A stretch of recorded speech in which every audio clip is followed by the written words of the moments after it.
Kan ada 4 buah gelas yang berisi macam-macam larutan. Yang pertama ada larutan yang berisi air putih, larutan gula, larutan garam, dan juga minyak goreng. Dan masing-masing larutan nanti saya akan campurkan dengan sel darah manusia. Ini adalah darah manusia yang sudah ambil menggunakan jarum suntik. Nah, lalu saya akan teteskan pertama kali pada larutan yang pertama, yaitu air putih. Kalau kita perhatikan di sini darah dengan air putih langsung akan larut. Bahkan ini saya siapkan ada batang pengaduk, saya akan aduk sampai dengan merata, dan di bagian batang pengaduknya pun juga tampak bersih, tidak ada darah yang menempel. Ini artinya darah dengan air dia akan terlarut sempurna. Lalu bagaimana dengan larutan gula? Saya akan teteskan darah pada larutan gula. Kalau kita bandingkan dengan air putih tadi, pada larutan gula ini sel darahnya tidak akan larut ke bawah, justru dia akan mengendap di bagian atas. Dan akan saya gunakan batang pengaduk. Nah, Anda bisa lihat ini beda sekali.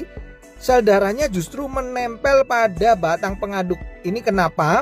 Karena gula itu bersifat perlengketan. Berbeda dengan air putih tadi, batang pengaduknya bersih.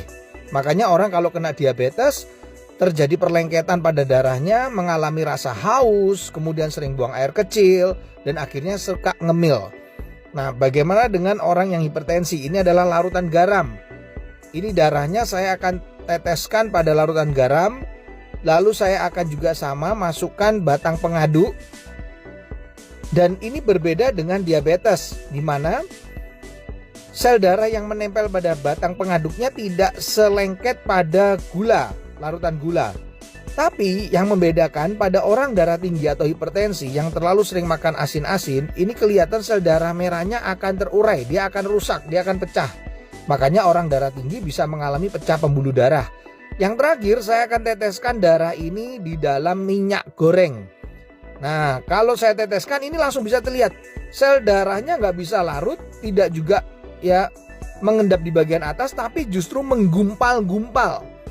Ini membuktikan bahwa orang yang tinggi kolesterolnya akan mengakibatkan penggumpalan sel darah. Jadi sel darahnya akan menggumpal-gumpal, dan ini yang bisa menimbulkan penyumbatan pada pembuluh darah. Ini adalah percobaan sederhana yang saya lakukan dengan menggunakan 4 macam larutan yang berbeda.